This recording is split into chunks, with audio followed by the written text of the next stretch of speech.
How cold? I don't care. Reflect on it overnight in there through the door separating us. My mother-in-law, Elizabeth, yelled at me and locked me in the bathroom. Then simply walked away outside. It was freezing cold. The leftover bathwater was too cold for any comfort, shivering and in tears. I reached out to my husband for help only to hear, "It's your own fault for always complaining. You brought this on yourself. I'm going to sleep. You're not thrown outside, are you? You always overreact." His words didn't feel like they could come from someone I shared a blood relation with. Little did I know that this would lead to what happened the next morning. My name is Kate, a 33-year-old office worker. I met my husband John through a friend, and married him a year ago after 2 years of dating.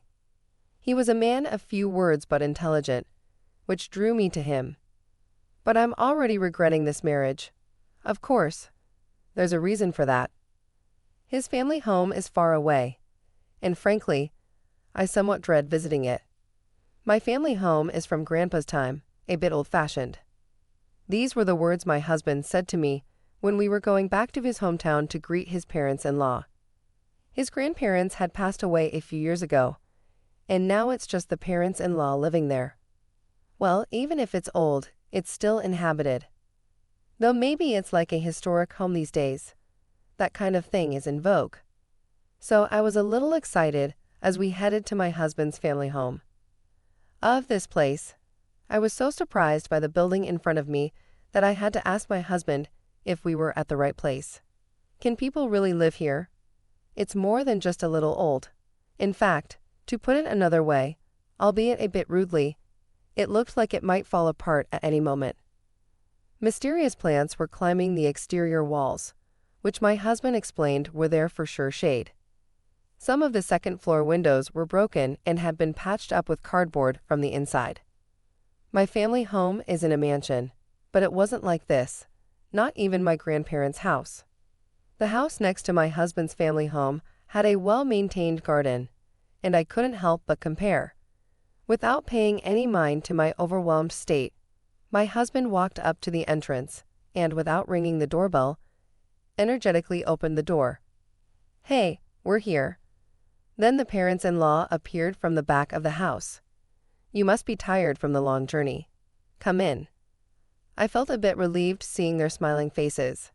Every step we took inside, the floorboards creaked. The house was old inside too, but we managed to finish our greetings and then headed back home. What an incredible house. Although I was shocked, it didn't make me reconsider my marriage to my husband. We wouldn't be visiting often, so I decided to brace myself and do my best whenever we did. Getting married often reveals unseen sides of your partner, and I learned that my husband really treasures his belongings.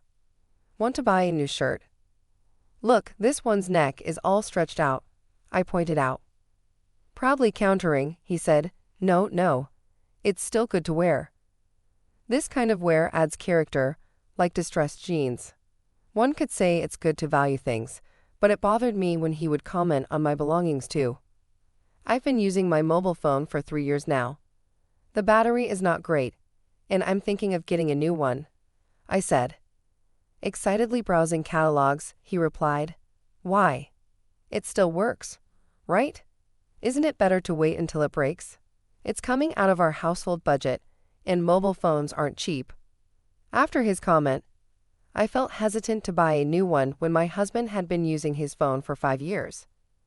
Though we had our disagreements, our newlywed life continued peacefully. My husband John isn't picky about food and always finishes everything I cook, saying it's delicious. It was gratifying to cook for him. "Let's go to my parents' house for Thanksgiving. It's been a while, and Mom keeps nagging me to visit," he suggested. Bracing myself at his words, I was determined. At my husband's family home, I made a new discovery. You both came. "It's good to see you." My father-in-law, Daniel, greeted us.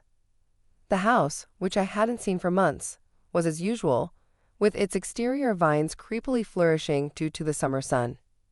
While making small talk, Daniel asked us to help weed the garden.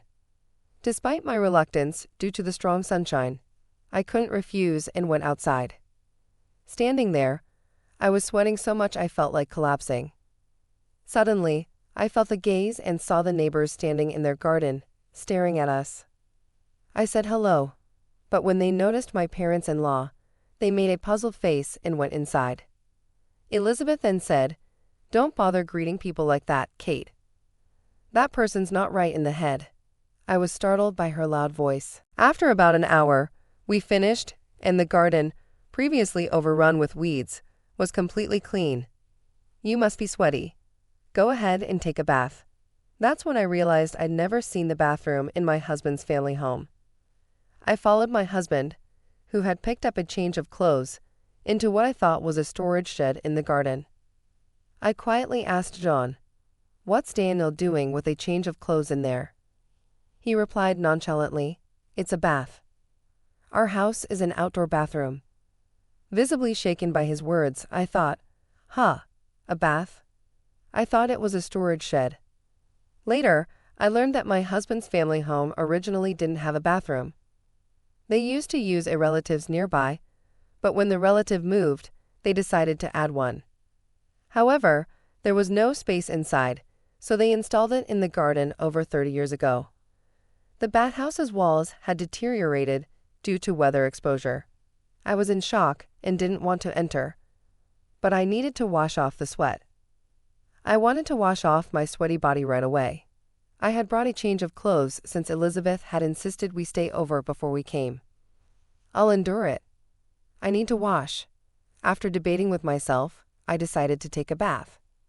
Surprisingly, it was clean and looked like a typical bath. Relieved, I soon realized something and called John back. "Wait, John, where's the lock?" He casually replied, "A lock? There isn't one. It's inside our property, so it's fine." I exclaimed, "No lock here either." There was a reason for my shock. The toilet in my husband's family home also doesn't have a lock. It was unlikely that someone would enter, but it was still unsettling in someone else's home. The most shocking was their habit of not locking the front door. It seemed there was no custom of locking anything, and people with business at the house would just open the door and call out, "Elizabeth." The world's dangerous these days. I tried to encourage locking up, but she dismissed it, saying, "This is the countryside. Besides, there's no one around here wicked enough to steal." That left me uneasy. In the end, I quickly took my bath, anxious and eager to get out. Being a warrior, I slept clutching my valuables. From now on, I decided to definitely refuse to stay overnight when visiting my husband's family. I had made up my mind as the seasons changed from summer to autumn and winter, and the end of the year approached. I began to experience more stomach discomfort. We hadn't planned to visit my husband's family for the year-end holidays, but a few days ago, he suddenly said, "Looks like Uncle and cousins are coming over for New Year's Eve. Mom is insisting that we come, Kate. You haven't met them yet, right? Think of it as just showing your face, please." He suddenly said something like that. We hadn't had a wedding ceremony, just a dinner with both families, so I hadn't met my husband's relatives yet. It seemed Elizabeth already knew we were coming, and I was really annoyed at my husband's selfish decision. "Hey, don't decide on your own. We agreed to visit my family this year, remember? My mom is looking forward to it," I protested. My husband got a little angry, saying, "What can I do about it? Isn't it normal to visit the husband's family sometimes? You're a bit selfish." That left me furious, and the atmosphere between us remained tense until we left to visit his family. I began to think maybe we were too different in values, especially with his tendency to hold on to things for too long. My stomach aches persisted, and it was during our trip to his family's house for the year-end. Unable to stand the awkward silence, he said, "Hey, I asked Dad to put locks on the doors. I'm sorry." Bringing his apologetic face, I replied quietly, "It's okay. Thanks for the lock thing." Little did I know what would happen a few hours later. When we arrived at his family's home, the relatives had already gathered. The small house felt suffocating with so many people, but everyone was really nice when they learned about my university and workplace. An uncle said, "That's impressive, John. You marrying a wonderful person." I smiled and thanked him. But my husband and his family seemed displeased hearing our conversation. I felt a chill down my spine, but didn't think much of it. After the uncles left, leaving just us and the parents-in-law, the room temperature seemed to drop. "It's cold. Let's take turns in the bath and then go to bed," my husband suggested. I glanced at Elizabeth, who seemed her usual self. Daniel usually bathes first, so while waiting inside, Elizabeth said, "By the way, Kate, isn't it a bit self-centered to ask for locks? Look, we put one on for you." Surprised to see the lock on the toilet was on the outside, just a simple hook, I forced a smile. "Let us know when you want it locked," she said with a malicious grin. I thought, what a spiteful person. This is ridiculous. It's not a prison, so don't mess around. As the daughter-in-law, I was last for the bath, and stepping outside, the extreme cold made me shiver. It was an unusually snowy year for the region. The bathhouse door had the same type of lock as the toilet, again on the outside. Frustrated, I entered the cold, drafty cabin. Just awful. Then, as soon as I entered, I heard someone lock the door from the outside. "Who's there?" "John said he was going to bed." "I can't wait for your bath to be over, and I'm going to sleep too." "Good night, then." Elizabeth laughed mockingly and started to leave. Of course, the door was closed and wouldn't open. If Elizabeth left, I wouldn't be able to get out of here. "Elizabeth, wait. Please open the door. I'll be trapped here," I pleaded, banging on the door with my numb hand. "You're so noisy. Don't shout like that. It was you who wanted the door locked. Plus, you mocked me earlier, didn't you?" she said with a malicious grin. "What? What is she talking about? Is she out of her mind? What are you talking about? Just open the door, please." I felt like I was going to explode with anger. "Just because you went to a slightly better college than John, you brag about it. You must be looking down on me in your heart for not having a college degree, right?" It was the first time I knew that Elizabeth hadn't gone to college. I only mentioned my college and workplace because she asked. I wish she'd consider how it feels to be subjected to her irrational educational inferiority complex. "Elizabeth, please open the door. I'm freezing to death," I said with a shivering body. "Ah, cold. I don't care. Reflect on it overnight there." With those words, Elizabeth hurried back to the house and showed no signs of returning. Tears of frustration rolled down my cheeks. Fortunately, I had my mobile phone with me and shakily called my husband. "Please answer the phone." Yes, after a few rings, my husband answered the phone in an irritable voice. "John, help. Elizabeth locked me in the bathroom. Please come quickly." While I felt relieved, my husband said, "It's your fault for always complaining. You reap what you sow. I'm sleepy and going to bed. You're not thrown outside, so stop overreacting," and he abruptly hung up. I couldn't believe it. At the same time, my mobile phone's battery died. The reception was bad at my husband's family home, and the battery drained quickly, partly because I forgot to charge it last night. Despite my efforts to open the door by hitting it with my body, it didn't budge. Desperately, I continued to pound on the door. "Open up? This isn't funny. Please open the door." Then, from the other side of the door, "Are you okay?" My mobile phone rang. The next morning, it was a call from my husband. "Yes, what do you want?" I answered coldly. Opposite to me, my husband sounded terribly panicked on the phone. "Hey, Kate, where are you? I thought for sure you were." He yelled incoherently. His panic was understandable. There were ambulances and police cars parked at his family's home. Seeing this, I too became curious about what had happened. "Just come quickly," he shouted at me and hung up one-sidedly. As I headed to his family home, thinking how his inability to listen to others ran in the family, my husband was shocked when I appeared just a few minutes after the call. "Where have you been until now?" "It's her. She's the one who locked Mom in."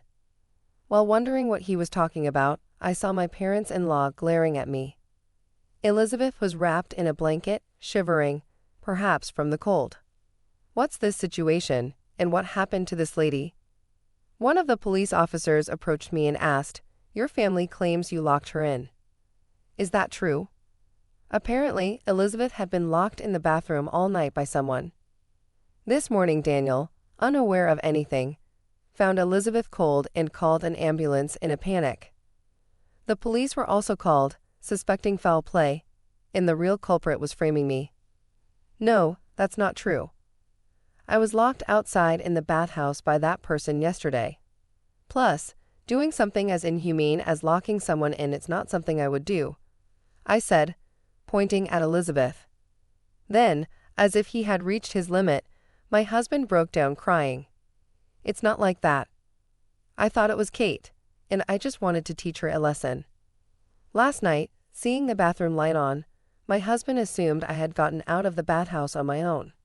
He locked the door from outside as a punishment, but it was Elizabeth inside.